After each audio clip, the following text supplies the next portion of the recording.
എടുത്തു. എന്നിട്ട് രാധാ മേഡത്തോട് ഈ ബിസിനസ് പരിചയപ്പെടുത്തി.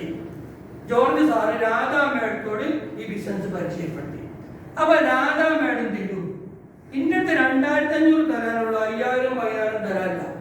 അപ്പൊ 2500 കൊണ്ട് ഇവിടെ ഒരു പാക്കറ്റ് വാങ്ങി രാധാ മേഡം. അങ്ങനെ എന്ത് ചെയ്യുന്നു? പിന്നെ നമ്മളെ ചേച്ചിയോട്, എന്താ ചേച്ചി പേര്, ഓമന ചേച്ചിയോട് പറഞ്ഞു. ജോർജ് സാറ് ഓമന ചേച്ചിയുടെ ബിസിനസ് പരിചയപ്പെടുത്തി. ഓമന ചേച്ചി എന്ത് ചെയ്തു? 2500 രൂപ കൊടുത്തിട്ട് ഈ പ്രൊഡക്റ്റ് വാങ്ങി. അപ്പൊ എന്ത് ചെയ്തു?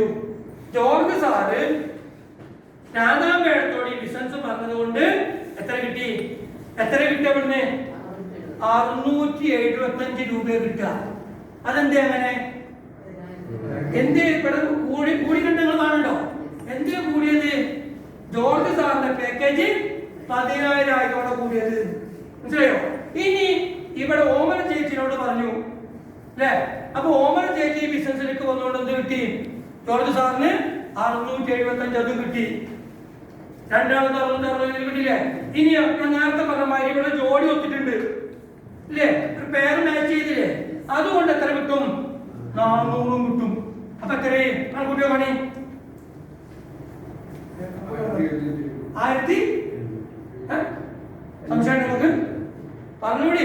675 400 എത്രയായി? 5 10 11 7 14 5 എത്രയാ? 11 6 12 12 4 16 17 കണക്കിന് വർഷങ്ങൾ ഞാൻ 1550 രൂപ കിട്ടി. നിങ്ങൾ ആലോചിച്ചോ കാണി. ഇവിടെ കിതർ സാറിന് കിട്ടില്ല, മുജീബ് സാറിന് കിട്ടാത്ത വരുമാനം ഇവിടെ എന്തുകൊണ്ട് ജോർജ് സാറിന് കിട്ടി? ഉള്ളിന്റെ പാക്കേജ് 10000 ആണ് കേട്ടോ. ഇനി ഇവിടെ തൊട്ടടുത്ത പാക്കേജിന്റെ എത്ര? 40000 ഒരു ഗോൾഡ് പാക്കേജ് ഉണ്ട്. സമയം പോകണ്ടിട്ടുള്ളത് ഈ 40000 അപ്പം റസിയ മാഡത്തിന് തോന്നി, എന്താ 2500 10,000 വന്നാ എനിക്ക് ഒരു ദിവസം 40000 വേണം. ഒരു ഗോൾഡൊക്കെ വാങ്ങാൻ മക്കളെ കടിച്ചാൽ കണ്ടി. അപ്പം റസിയ മാഡം അങ്ങനെ ആലോചിച്ചു. അപ്പൊ റസിയ മാഡം എന്ത് ചെയ്തു? 40000 ഉറുപ്പിക മുടക്കി. അപ്പൊ റസിയ മാഡം എത്ര പ്രൊഡക്റ്റ് കിട്ടിയേക്കും?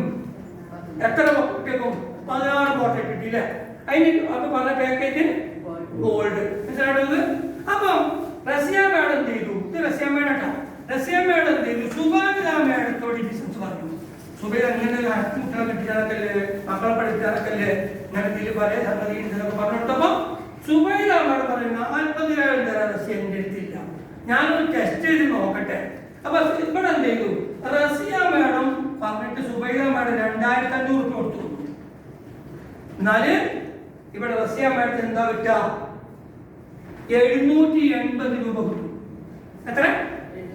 അന്ന് ഇവിടെ കൂടി കിട്ടിയ കാരണം റസിയ മാഡത്തിന്റെ പാക്കേജ് 40000 ഗോൾഡ് പാക്കേജ് ആണ്. മനസ്സിലായത്? ഇനി എന്ത് ചെയ്തു?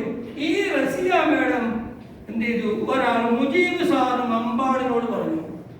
മുജീബ് സാറ് മമ്പാടിനോട് റസിയ മാഡം ഇതിനെ പറ്റി പറഞ്ഞു. മുജീബ് സാറോട് എന്റെ 40000 തരാനില്ല റസിയ, ഞാൻ ഒരു പാക്കറ്റ് വാങ്ങാം. മുജീബ് സാറോടെ 2500 രൂപ കൊടുത്തൊരു പാക്കറ്റ് വാങ്ങി. അപ്പോഴും റസിയ മാഡത്തിന് എന്ത് കിട്ടും? 780 രൂപ കിട്ടും. ക്ലിയർ ആണോ? അപ്പൊ പിന്നെ എന്ത് ചെയ്തു? ഞാൻ നേരത്തെ പറഞ്ഞ അമേരിക്കൻ ബൈനറി സിസ്റ്റം ഇവിടെ മാച്ച് ചെയ്തു അല്ലേ? അപ്പൊ ഇതിലൂടെ എന്ത് കിട്ടും? ഒരു 400 രൂപ കിട്ടും. അപ്പൊ കണക്കൂട്ടി അവിടെ എത്രണ്ട്?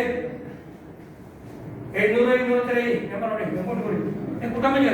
0 8 8 16 1 7 7 14 14 19 ശരിയല്ലേ? കോഴിക്കോട് ഞങ്ങൾ പറ്റിച്ചൊക്കെ ചെയ്യും. ശരിയല്ലേ?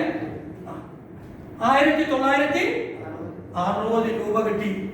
വ്യത്യാസം മനസ്സിലായി? ഒന്നുകൂടെ കൂടി കിട്ടിയതെന്ന് പാക്കേജ്. ഇനി ഞാൻ ഒന്നുകൂടി പറഞ്ഞു പോവാം. അപ്പോഴാണ് ബാബു സാറിന് മമ്പാട് ബാബു സാറിന് തോന്നാണ്, എന്താ ഇതൊക്കെ, എനിക്ക് ഒരു ദിവസം ഡെയിലി 1,00,000 വേണം. എന്താ 10,000 40,000 ഒന്നല്ല, അടിച്ചു പോയിട്ടില്ലെങ്കിലൊക്കെ എന്ത് വേണം? 1,00,000 രൂപ മിനിമം ഒരു ദിവസം കിട്ടണം അല്ലേ? മനുഷ്യനെപ്പോൾ ആർത്തി ഉണ്ടാവൂലേ? അതൊക്കെ അവർ പറഞ്ഞത് 10 കിട്ടിയാൽ 100 മതിയെന്നും ശതമാവിൽ സഹസ്രം മതിയെന്നും 1000 പണം കയ്യിലുണ്ടായാൽ 1000 ആശ്ചര്യമെന്നതും